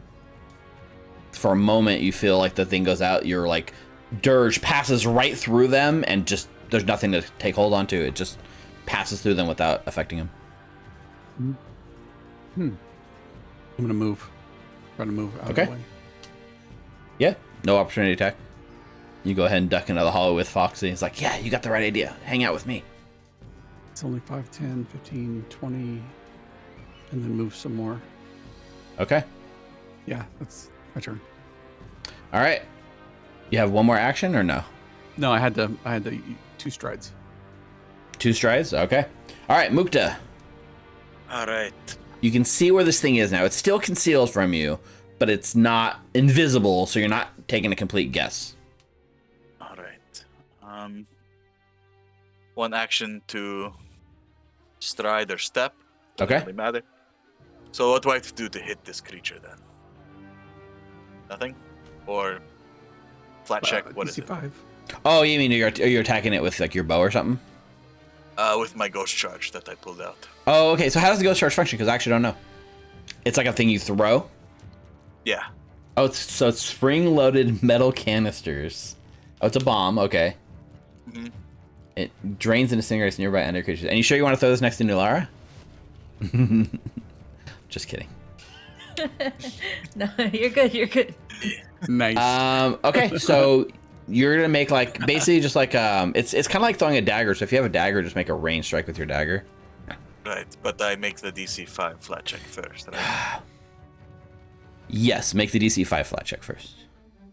Yeah, it hits. That's in it. You only had to get a 5. Perfect. All right. So I will throw. That's a 29. That hits. So you throw the ghost charge right into this thing. It connects with its like kind of ghostly spirity form, and there's like a quick explosion, right? And a positive damage rushes out. So should I roll damage? You can roll damage. 7 points of positive damage and 2 splash damage to all undead targets. So this thing, boom, it splashes out. It hits 2 of these, splashes over Nular, passes through everyone. They are not undead. They don't take any damage. Oh. I think They look undead. I will give you that, but they are not. So Mukta was like throws it and it's like, haha. Yep. Ow. Yeah, Nulara gets hurt a little bit. Half a point of damage rounded down. Yeah, I'll take a point of damage. No, half a point rounded down. No, You take none. I'll still take Shit. one. But yeah, so unfortunately, these don't seem to be undead. All right, and then I will take out my rapier and quick draw and attack. Yeah. The one next to me. So this is with a multiple attack penalty because the bomb did count as an attack. I'll make sure it's not flat-footed, right? It is not flat-footed. No, you still have to make a DC 5 check. Oh yeah. I know you can do it. Damn, I was really hoping that would work. Okay, it connects. All right. I know. I kind of wish it would work too. Because in 5e, they're undead, right? Nice. That's a 31 to hit. That hits. Not a crit, but a hit. Oh. Hit, not a crit. Hit, not a crit. 15 points. 15 points. It takes it all. Nice. And that is my turn. So the will-o'-the-wisps all have a chance to go. Now here's the thing, right? They like to do this sort of... They don't have any way... Alright, I guess... I guess this one here next to you, Clovis, looks at you and says, "The empty death has come. The eyes, you know of the eyes. I can see it in your eyes." It likes to say eyes. It's going to make an intimidation check against you. It's going to try to demoralize you, Clovis. Okay. Speaking in common. But it rolls a natural 1, and Clovis is not... Mukta fails in check, because it does not affect you at all. You've read the stories. These are nothing. And with its second action, it's going to shock you. I've read their whispering read. Yeah. You're not flat-footed because it's not... Nope. It's concealed, but it's not hidden. 26? Misses with my shield up. If I didn't have my shield, that would have been a hit. Perfect. It doesn't... Once it's not invisible, it doesn't have a lot to do. Fairy All right. fire. It does another shock attack against you, Clovis. Okay. Not even close. Wah, wah, Critical wah. miss. Sweet. That means you gotta run away. So we'll just go through and have it do the same thing. So these two are going to target Nulara. Mm-hmm. The first one does the same thing. The eyes. You have her eyes. And it's going to attempt to intimidate you. Okay. I don't know if you have any bonuses to this. It's a 22 intimidation check. That would be against my will. Yes. 25. 25. It is, it's an emotional effect, so if you had a bonus, but it doesn't matter. It's not able to get you. And it attacks. 24. And a natural 1. Dang. Yeah, keep rolling like that. We're all Yeah. rolling low, though. Yeah, I know. We are too, so. I think demoralize, you're immune once it fails against you, so this one can't even hurt you. So, anyways, this one has nothing to do but to just attack you 3 times. 24 is a miss. 20 is a miss. Oh, technically you're flat-footed, but I rolled another natural 1, so it doesn't matter. Ooh, another one. Keep it up. And Mukta, demoralize, is going to say the same thing. The eyes, the eyes. Your eyes are so pretty. 23. What's your will save? 25, I believe. So it does not affect. Plus 15. Perfect. It does not affect you. And it uses its other 2 actions to strike. 33? No, it doesn't. Yes. It actually Not a crit. zaps you. Yeah, that's true. It's almost a crit, but not quite. 11 points of electricity damage. And third action to attack again. Damn. 28 It's for 8 more points of electricity damage. alright. All right, back to Nulara. But again, they're outlined, so you get a good sense of where they are. Okay, I am going to target this creature. I'm gonna try and hit it with Encora's blade. But first, my flat check. You're good. 17 with Encora's blade. You got it. That would be 23 to hit.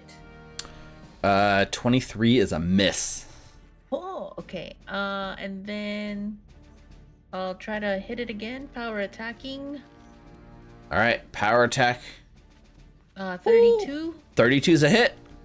Perfect. That would be Oh man, 28 2 8s and a points. 5. Yeah. Oh, slashing damage. Perfect. It takes And- all of it. Perfect. And that's the end of my turn. All right. I'll stay. Yep. Clovis. Closest is gonna try a acid burst on the one in front of me. Okay. So it's a 5-foot emanation. So and it's a DC 28 basic reflex save. All right. The acid splash reaches out, hits the will-o'-the-wisp, splashes onto you, splashes onto the other one, right? But you almost watch as like the acid like lands where it is and just completely like sloughs off. Like it's almost got like an invisible like bubble around it, and the acid falls off. It doesn't take any damage. Oh. Is that a hand up, Rick? What's your I question? think it's a different spell. This is acidic burst. Got it. So this is a 5 foot. I said acid. Oh, yep. So this is a new spell, right? Yeah. So it's just a 5-foot emanation of range. So it just hits the one in front of you. It also hits Mushi. Sweet. So you're like, what's this spell do? Barf out acid in all directions, right? Yeah. I'm used to using acid. Yeah, this is another one. So, all right, still does It nothing. still is. It's immune to this acid damage that you cast on it. Go ahead and roll the damage though, and make a save for Mushi. So 5 points of acid. Make a reflex save for Mushi. Yeah, this hits like an AOE around you, which is cool. Just Mushi. 33. Mushi saves, so Mushi takes 2 points of acid damage. Sweet. It's immune to this. All right, and then I'm gonna raise my shield. Take half damage. Perfect. Hal. All right, I wanted to do a 1 round Inspire Courage. Okay. Everyone can add Inspire Courage for 1 round. And I want to try to do a electric arc on this guy. Okay. See what happens. Your electric arch reaches out, targets this. It can target 2, right? Either way, it reaches out and the electricity like kind of hits it, and you watch it zoom, it like wraps around it and like fizzles out and is like grounded. Oh. It's immune to the spell. No electricity or immune to cantrips or something. Help. Jesus. God. How did we kill these things last time? Mukta. You kept hitting it. All right. So what it was? We just. At least you can see him this time. Mm-hmm. I'm going to attempt to tumbling strike the one in front of me. So I'm going to attempt to roll under it, strike him Very cool. at the same time. Is that like a specific feat you have now? It is. I will put it in chat if you'd like. I would like to see that. New stuff is always fun. Make an acrobatics check against the reflex DC of an enemy adjacent to you. Okay, make that the acrobatics check. The All right. reflex DC, I'll tell you, is 26. I would like to use a hero point. Okay. Use a hero point. Hero point. Hero point. Well, that takes you to spent. from a failure to a critical success. It does, which means I go here, and he is now flat-footed against me He is for this strike. flat-footed against this strike. I love it. That's perfect. Let's go. That's a 37. That's a critical hit. Let's go. Nice. Nice. I moved up. That's 47 points of damage. Damn. You know, this Blow thing, that sumbitch up. I would think this thing should be like immune to precision damage, but it's not. And Mukta does this tumbling dash stab thing, and this light is no more. The will-o-wisp Nice. is Bye-bye. defeated. Sweet. Yeet. Fire Mukta. Second action, I would like to stride over here. Uh-huh. Third action, I will aid Nulara by fainting. Okay. Not fainting, like fainting. Right, like a fainting strike. Very, very That is awesome. my turn. That was a nice turn. Great job, man. That was freaking awesome. All right, let's start over here with Nulara. These things are going to make their strikes against you because that's all they got. First attack. Oh, you are flat-footed. Oh, shit, my shoulder. 34. Hit, not a crit. Hit, not a crit. 6 points of block- damage. Yeah, blocking it with my shield. Okay. Well, you didn't have your shield raised I did.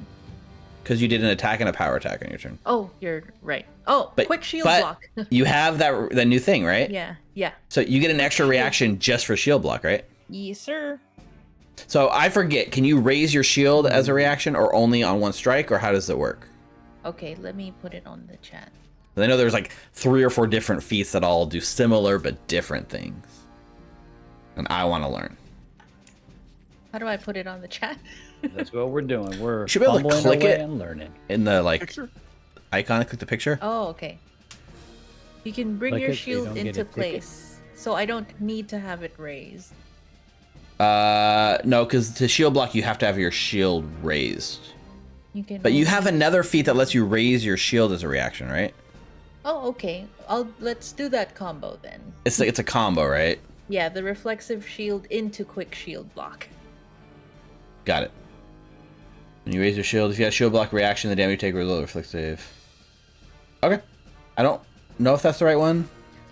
But you have, I think you have another one. Either way, I'll let you do it. Okay, so you absorb. Reactive shield. Look how many, you see, that's what I'm saying. You got so many feats with shield. Reactive shield. Exactly. Yeah. Then you use a reaction to So raise the many shield. reactions. Use a reaction to raise your shield, and then use another reaction to shield block and absorb it. Perfect. Yes. You take no damage from the strike.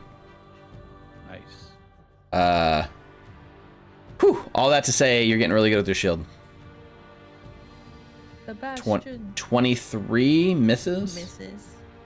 And oh god, a natural 20. Ooh. Hits. It hits, and it's It's a crit because it's a natural 20. mhm. All right, let's see. What do you got? 36 points of electricity damage. But you got like 159 hit points or something these days. Oh, good. All right. Other one. First strike. 33. Hit, but not a crit. Oh, double eights. Look at that. All right. Second strike.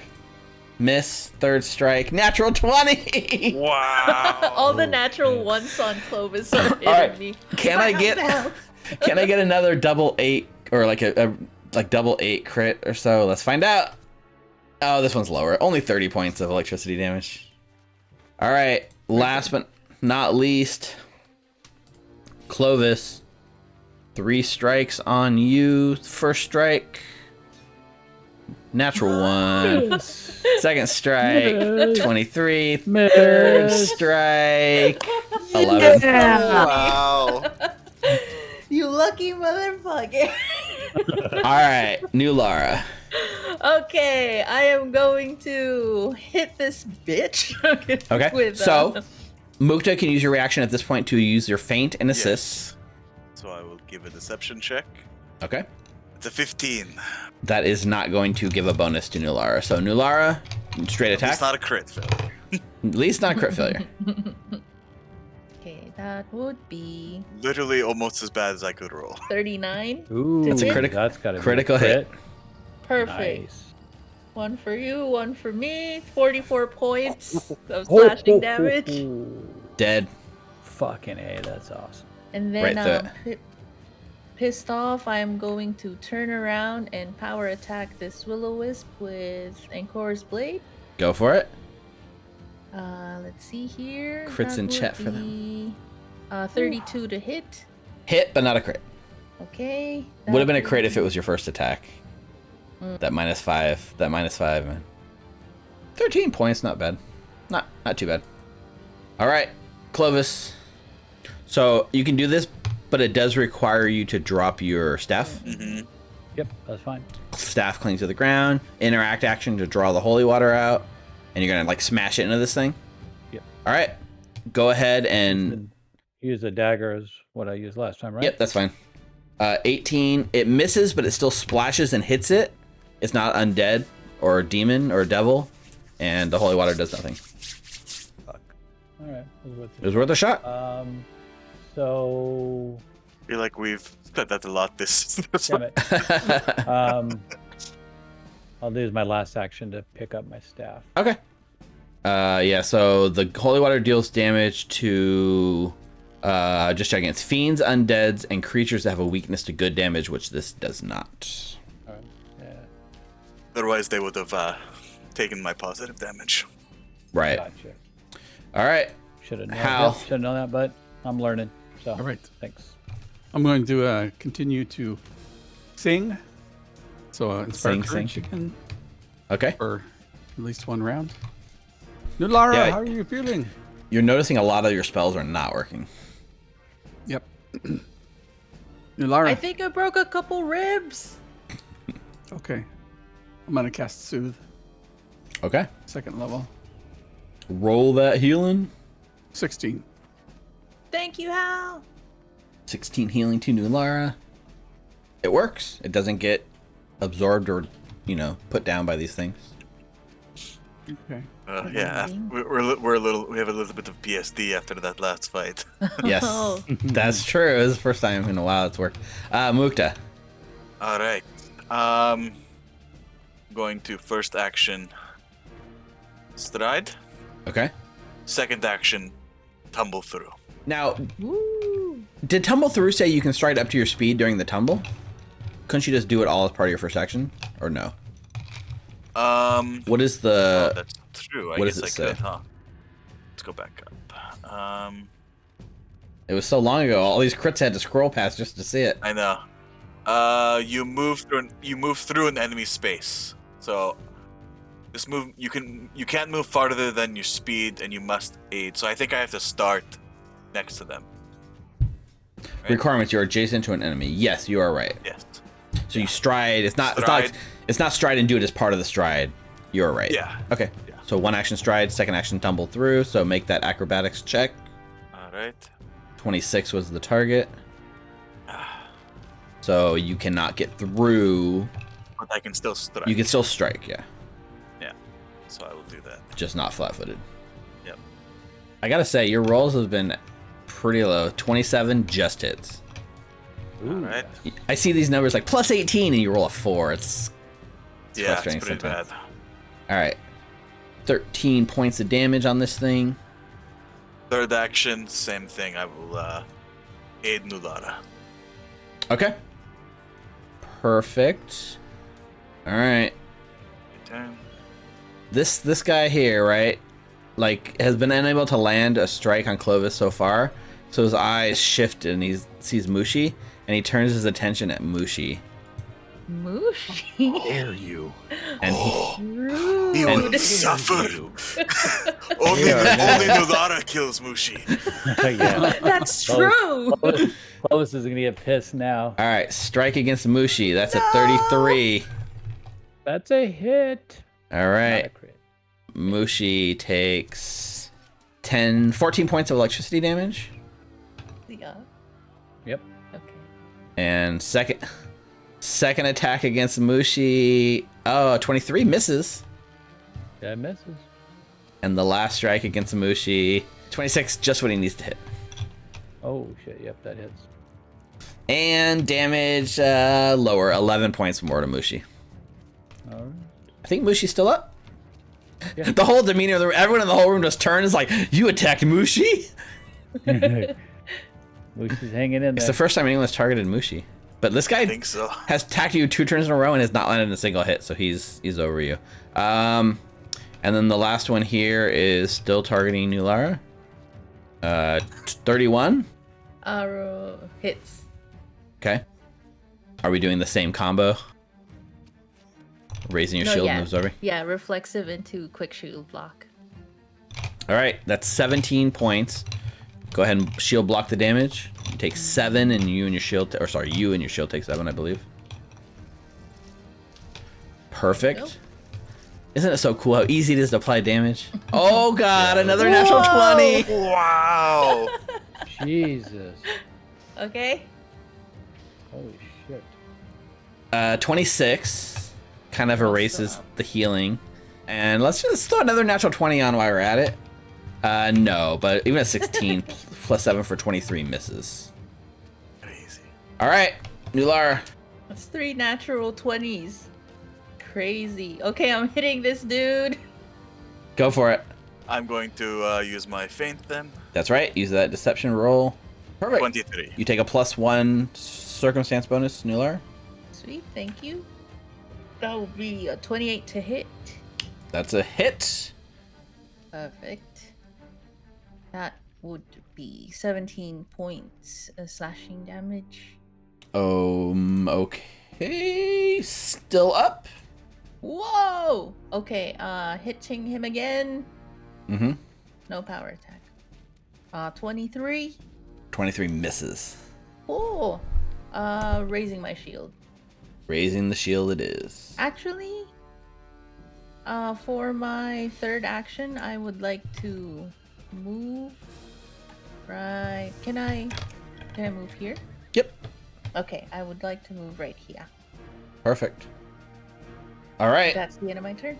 That brings us to Clovis. All right, Clovis is going to take his staff that he picked up, and he's going to strike the little bastard in front of me from hitting Clovis. You don't hit Mushi. 16 is a critical miss. Okay, I'll take a hero point on that. Okay.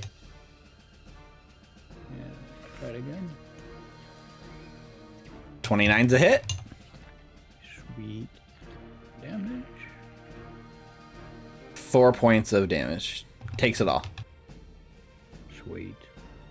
He'll take another strike at it. 14. Critical miss. All right. And then he'll raise his shield. All right.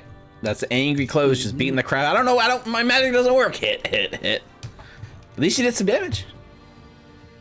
Yeah, 4 points, but hey. All right. That brings us to Hal. I'll continue to sing and blah. So, and I will do a. Oh, I have to see Delara to do it. I'm gonna say Falxy ran back more because he's just like, I'm gonna run back upstairs and you guys can tell me when we're clear. I'm gonna move in stride, Okay. and then I'm gonna touch Delara for laying hands. Perfect. Oh, that's a lot. Thank you. Yeah, that goes up. It's increased in level, and that's cool. Yep, and you also gain 10-foot status bonus to speed until the end of your turn. Oh, nice. 10 more feet. Speed. Speed like that meth. I gotta put. Oh. Yep. Inspire Courage for one more round. No, it's everything? Yep. Bring this to Mukta. You have so All many right. icons. I will attack the one in front of me. Okay. Flat-footed. It is flat-footed thanks to flanking. Let me put on F for flat-footed. Oh, wait, no. That's Nularis, it. no. 29. 29's a hit. Nice. Kill him. Dead. Sweet. Nice. You can do it. Kill the guy that tried to kill Moshe. How dare you? Yeah, so second action, I will ride over here. Okay. And for my third action, you see Mukta put his blade across him like this, and you say, "No one kills Mushi but Nulara." I close my eyes for a moment, and I mutter an incantation and pass my fingers across the blade, Ooh. and the blade catches fire, and I'm going to spell strike. Ooh. So All I'm right. produce flame. So Okay. I'm just going to do the regular attack. So at the negative, let's see. And it misses. It's a miss. And I don't have any more hero points. It was an epic attempt. That's my turn. All right. One of these left. You're surrounded. Yeah. She sees you now. She knows you're here. We see, she sees. It's going to attack Mushi because he's a dick. Would this be considered a ranged spell attack? Oh, wait, no. It's not, unfortunately. Ah! 34 is a hit on Mushi. So Mushi takes 11 electricity damage. Second attack, natural 1. I'm gonna use my hero point. don't think it works like that. Oh my god, that was almost another natural 1, but it's a 26, and that's exactly what they needed to hit Mushi. Oh, 19 more points of damage to Mushi. I think he might be down. So that was 19 and 11, so that was Yep. 30. Sushi goes unconscious.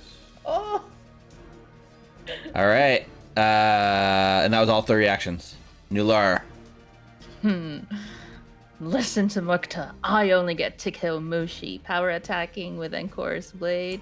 Okay, it's flat-footed. 28. 28 The hits. hit. Alright, perfect. 19 points of slashing damage. That's so low. Damage was a little low on the roll. Mm-hmm. Okay, 19 points. And then attacking him again. Okay. Oof. That's a hit. 29. Oh, I forgot that was the second attack. I was like, damn. Yeah. 18 points of slashing damage. Still up. Okay, that's the end of my turn. Clovis. Right, so Clovis is going to try something different. I'm going to cast Ray of Frost. Haven't done any cold. Yep. Just to see what happens. Make that attack roll. 21's a 21. miss. Fuck. Raise my shield then. Okay. Hal. I am going to continue to sing. Okay. You do notice now that like Mushi's lying there on the floor, like dying. This thing seems to have put its sights on Mushi. I think I'll pull out the Wand of Magic Missiles Okay. Ooh. and use it. Okay. You have one more action, right? On You're me? targeting Nulara. Blam, blam, blam. Ow! My bad. Yeah, so you have one Reflects the action, shield. right? So you can use a one action magic missile. Yep. Okay. Go ahead and roll the damage on that. 2. So you point the magic missile wand at it. The bolt thing flies out, and you've watched it. It's almost had like this protective shell of magic around it. And right when it hits that part where you expect it to dissipate, it pushes right through and slams into it, and it does take the 2 points of damage. Nice. I'm gonna bring this to Mukta. I will strike. Go for it. 20's a miss. I will strike again. Yes, you will. Go for it. It's looking like it really, really wants to miss. 23's a miss. Ah. Even with Um, flat-footed? Oh, yeah. Yep. Third action, I will aid Nulara. Oh, you know what I've just realized this whole time? We have not been doing DC 5 flat checks every time you attack it. Oh, yeah. That's true. But I'm glad because this fight's already going long enough. So yeah, my third action, I will aid Nulara. 80 Nulara. Okay. So, here, this thing, it sets its sights on Mushi, who's lying there dying. And as Mushi dies, you watch this thing kind of like swirls around, and you watch as like a little bit of life force pulls up from Mushi and starts floating towards the Will-o'-the-Wisp. What? This is... It's not like a manipulate action or interact action, so it doesn't get an opportunity attack. So it's been dimmed itself to go dark. It glows with a bright intensity, and it regenerates some health as it absorbs Mushi's life force. No, Okay, is he dead? it heals 5, and then as it does that, it uses its second action to stride back towards the basin, which is a move action and can trigger your opportunity attack, Nulara. Yes, please. Does that trigger my aid? Yes. Sure. Alright. Absolutely. It's already flat-footed, so the circumstance bonus won't combine. Oh, that's true. I'll just roll for fun. It's a success. Oh, 22. I'm using a hero point for that one. Okay, hero point. Bring it. Okay, so that would be... Come on! 29. That's a hit. 29's a hit. Perfect. Nice. Killed the son of a bitch. That's a high roll. 22 points of There we slashing go. damage. Nice. All right, and with that, as it starts striding away from the basin, you are able to end it with one shit. final slash of your blade. Nice job. The combat ends. Mushi lying there, dying, on the verge of dying at least. And you can see this thing was making its way back to the basin. For what purpose, you're not sure. Yeah, I was assuming it was gonna get its health back or something there. And I'm so, gonna do battle medicine on Moshi. okay. Make that roll. Moshi! And what are the rest of you guys doing in this moment as she rushes over? What's the DC for battle medicine? 15. Yeah, so you can patch him up and bring him back up. And then he'd have a wounded one condition. Yes. I'll pop a couple good berries in him. 13 points to Mushi. Okay. Mike. Okay. Mhm. So Mushi gets 13 plus you pop a good berry. Hal sits down, drained of some of his composition. I don't. How would you describe you being drained of your focus points? I don't know. You begin refocusing, so getting back in tune. So you start. I'm retuning my loot. Tuning it. There we go. You got Your voice goes a little hoarse, so you've got to like do some vocal exercises. So you begin the 10-minute process of refocusing. Nulara's patched up Mushi, Mukta, Clovis. There's still this blade sticking out from the rags on the end of the room, and you see these scorch marks, and you realize they were probably not from fire, because you look around, there's now more scorch marks all around. These scorch marks were from these electric arcs that these things do. I'll go check out the blade. Yeah. You go ahead and pull up the blade, and as you pull it up, it looks like a pretty decently balanced short sword. I will add it to your character sheet. All right. Technically, I have this rag pile loot object, but I dragged it for you. It's definitely magical, but you're not necessarily sure. You're going to spend another focus point to heal? After I refocus, yeah. Okay. Well, the 10-minute hasn't passed yet, so don't take the healing. So you go ahead and get that blade. You guys are tending to Mushi and all of that. There's a beat here where you guys catch your breath. This is your first shot down here. First thing you encounter. More of these will-o'-the-wisps. Did you hear what it said? It said she knows that we're here. Well, I'm assuming that she must have understood that the devil went away, so either he got his soul or we killed him. So hard to say. I'm sure she probably knows something's there. Maybe that's what those little cubby holes were. They were like her ears or her eyeballs, but they're not filled with eyes because she's a ghost. How much information do we have on defeating Balcora? Not very much. Yeah.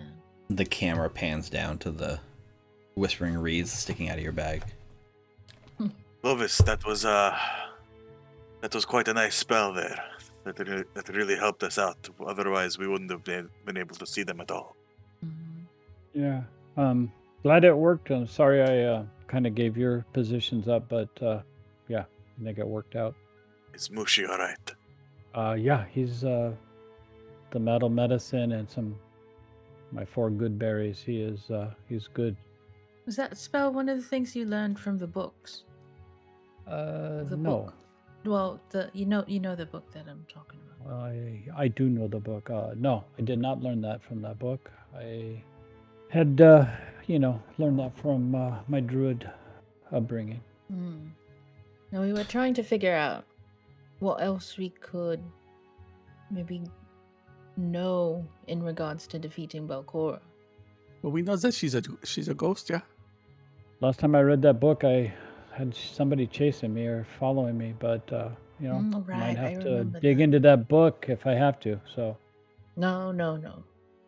You're having this conversation. Hal, you're sitting there, you're refocusing, catching your breath. Your eyes look up down the hallway where Nulara's light is sort of like shining, and your eyes are drawn to that sort of indentation. Your mind passively wondering what's going on with that. And as you are looking at it, you see a weird thing happen, which is you see like a ghostly hand kind of push through it, and then a body and a face. And at the end of the hallway, you see the ghostly spirit of a woman. Guys, it's dark in my room right now. This angry looking woman, pale, flowing robes, white hair, sharp teeth, black tear stains down her face, reaches out and says, "How dare you intrude on my vaults?" I need you guys to roll initiative. Who is this? Belcorra. Biatch. Already? Campaign's over. If we die. Oh, you did ask to die tonight, Mike. I did. I didn't. I just said it's a good day to die. Would you say I would have been avoiding notice in this time? Unfortunately, you were not, no. But you can feel free to tumble through her. 32. Oh, you beat Belcora. She got a 6 on her initiative. Ah! She got pretty low, actually. That's a 37 for Mukta.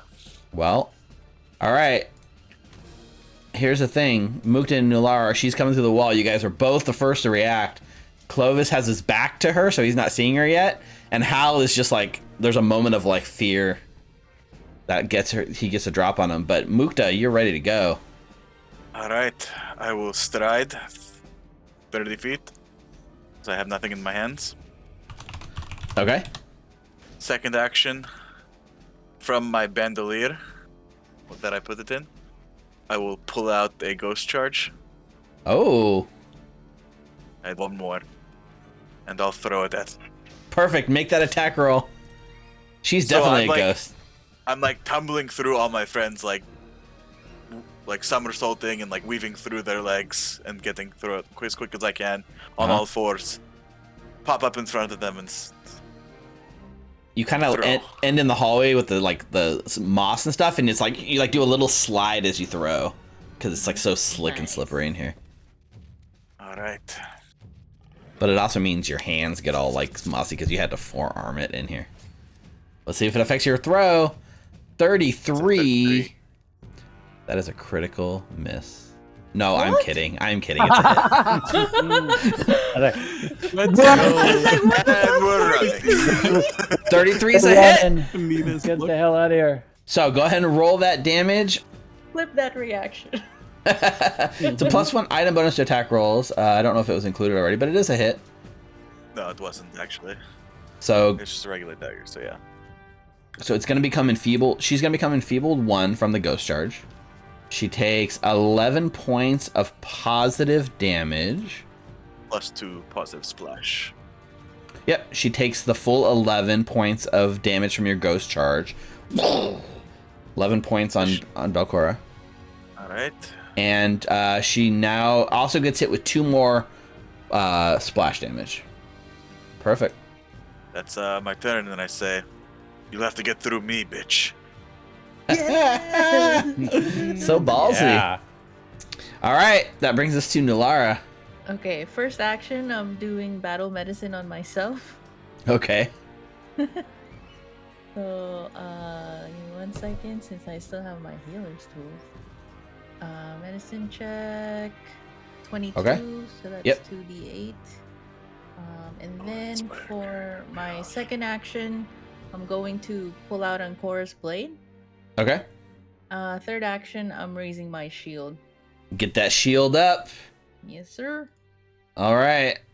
That's That- it for my turn. Yep, that brings us to Belcora, who is enfeebled 1. She reaches up.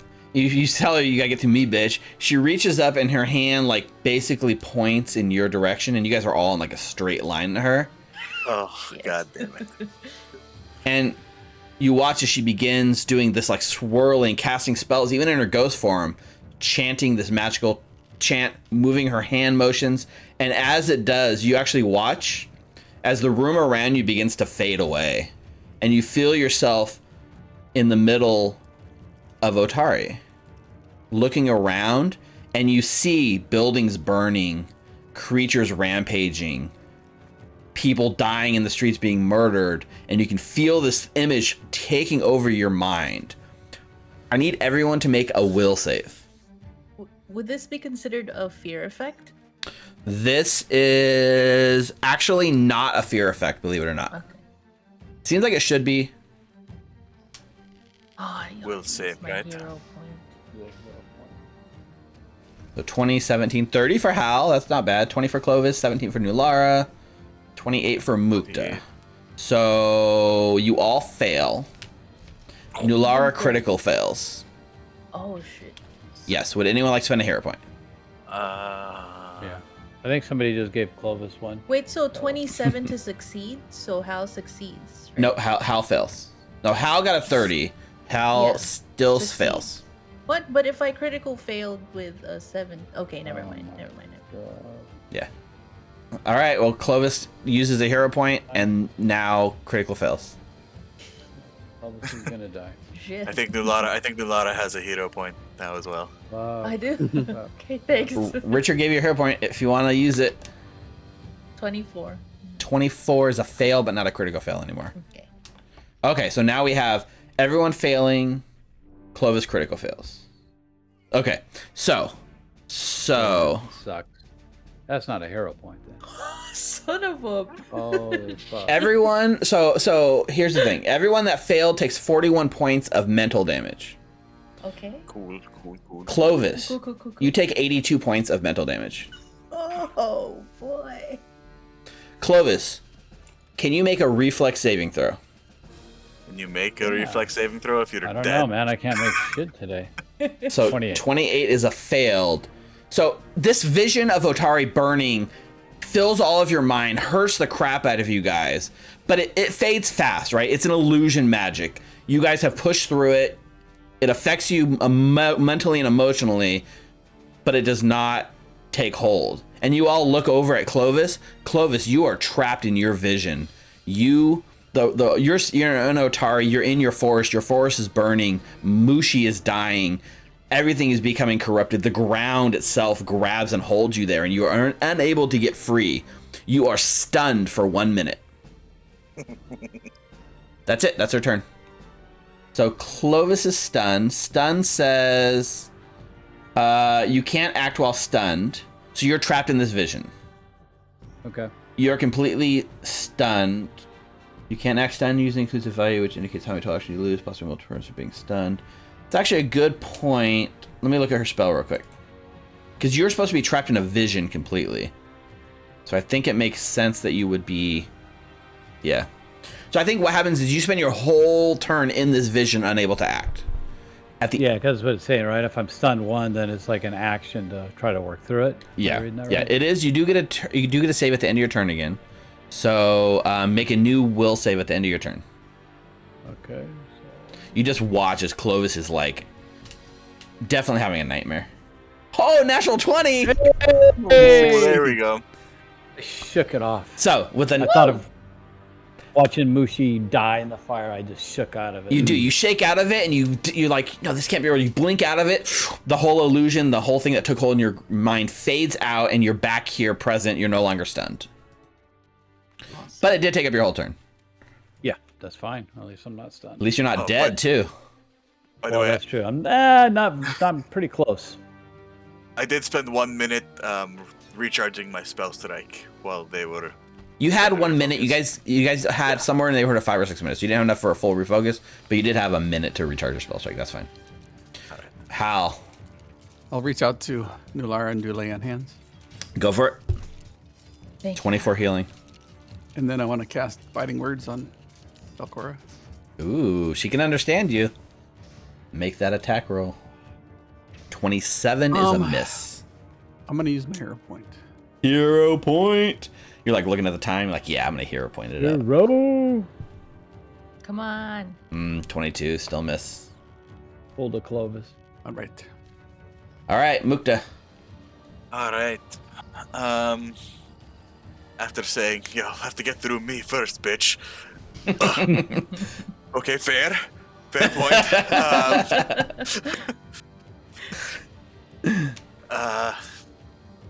Mukta's going for broke at this point. Why not? Ooh, he's going for it. Oh. And I want to see this work one time before I die. And you do the same thing. I enchant I cast Bruise Flame, and my finger runs along the rapier, and it catches fire. And I'm gonna use Spell Strike. All right, please hit. I want to see a spell strike work. Come on. Oh, that's a hit. 36. Yeah. That is a hit. All right, so I'll do the regular damage first. This is ghost. It is touch ghost touch. right So it hits her spirit form or corporeal form, incorporeal form, and right takes the full 16 points of damage. Sweet. That is awesome. plus another 11 points of fire damage. Why Now is it so much? here's a question for you. Does it mention at all how you can? It's like, Why is that it? so much? It's the. Oh, you know why? Because it's doing it like it's a level 4 spell because you're level 7, right? You're level Let me just roll 8. a So, D4. well, Let me are just you- roll a d4. I mean that might be right. I don't know. Cantrips heighten depending on your level. We'll look into it. Oh. For now, let's just take the full 11 fire. But I want to know, does it say anything about how does it combine the damage into one, or is it 2 separate sources of damage? You spell is coupled with your attack. This counts as 2 attacks for your multiple attack penalty. So it's coupled with the attack. So all the So I think damage it happens. Yeah, it's Okay. combined. So I'll tack the 11 damage on to the other one fully. Okay. So she takes 11 more damage. So 27 damage total for me. And third action, I will cast Shield. Ah, Get shield. out of there! I can't hit her. Oh, that's true. Maybe I won't cast Shield. How do I undo that? I didn't put the spell effect on anyway. Yes, you should. Third action, I will Who closed the door? Yeah, close the door. Keep it shut. Ah! Like, once you get through the door, then shut it. Yeah, that's it. So unfortunately, I can't use my mobility because I have to go farther than 15 feet. All right. So if she has any attack of opportunity, she can take it. She does not appear to take one. All right, Sweet. that's my turn. All right, Nular. Okay. Belcora's in your room. Okay. I'm going to. Nice laugh. Huh? Your laugh is great. Oh, sudden charging. Flip it. Oh, you're going for it, huh? Yeah. Actually, yeah. I'm a sudden charge towards her. Okay. You're not supposed to be here. I say as I power attack with our chorus blade. Not a power attack. So, yeah. Is a sudden charge? So sudden charge is a move and attack in one. It's like 2 actions to move twice and attack. Yes. Okay.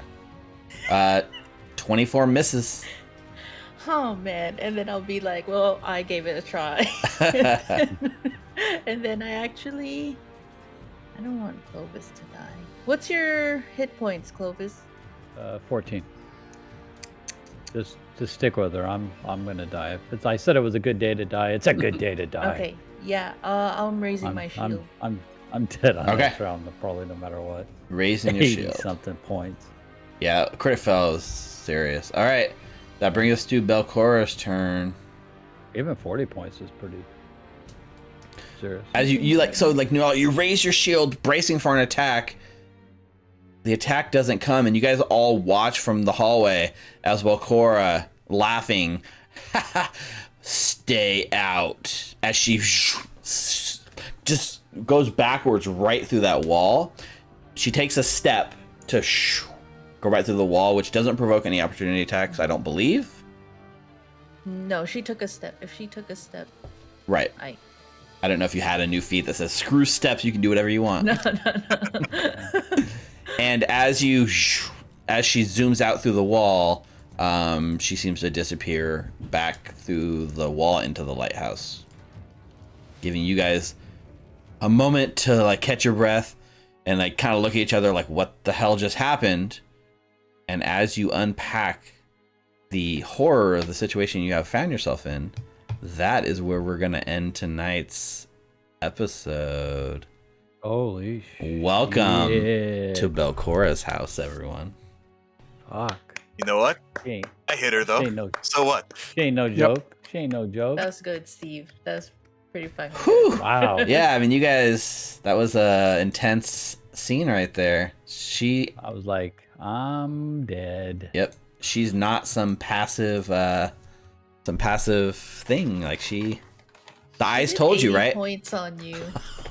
Well, she did Like 41 one to everyone, right? So that was 40, Yeah. 80, 120, 200 points of damage on you guys with 2 actions. Insane. I have 18 hit points right now. Yeah, everyone's so low. I've 18, What's 14, your so HP? Oh, I'm about ready to go read that book now. you know what's actually true too is technically speaking, Mushi should have made the same save, and technically He speaking, wasn't in the straight line. He was around it's the not corner. it's not a line effect actually. Oh, well then he's dead. But I will let it slide because I forgot in the moment.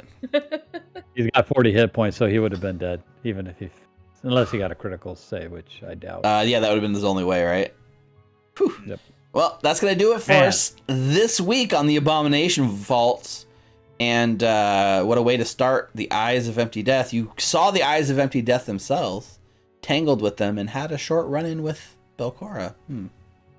Thank you to Ninna, Richard, Mike, and Rick for playing with me. It's been a fun night, as always. Thank you to everyone live with us now on Twitch. Those of you watching later on YouTube, don't forget to subscribe, follow. I want to give a shout out at this point to all our patrons that support us on Patreon. Huge shout out right now to David Sims and Mike M. I haven't looked to see if that's updated, but you guys are awesome. Thank you for your support. You guys are on fire. Yep. And look for some Patreon communications coming your way soon. Everyone else, give it a look at patreon.com/recall knowledge. So you can get some behind the scenes look at some upcoming content and early releases of episodes before they hit YouTube. Big thanks to Molten Hosting for providing our server hosting and making it so easy and allowing us to do silly commercials. Bodacious. Bye, guys. Use the referral code. Take some meth again. Use the code God. Recall Knowledge, that's one word, at checkout to get your first months of service free. Check them out, moltenhosting.com. I hope you guys enjoyed this kickoff episode of Eyes of Empty Death. We're starting at a high pace, and I don't intend to let up until one of you are dead. Either you or her. You or her. Let's go. We got Mushi almost. Wow. I mean, Nulara's already kind of dead already, right? Thank you for watching. Links in chat. I see you saying great start to the new season. I hope you have a good night as well. If you want to find, yeah, and if you want to see what happens next week, will Balcora return to finish the job? Will the heroes descend and find the hidden city of Yildaris they look for, or will they find themselves coming face to face with the Eyes of Empty Death herself? Tune in next week. Find out. Until then, stay safe, stay healthy, and goodbye. Clovis, read the book. Good night, guys. Yeah, right. After that, I'm like, nah. Wow. It's okay. I'm lending you the book.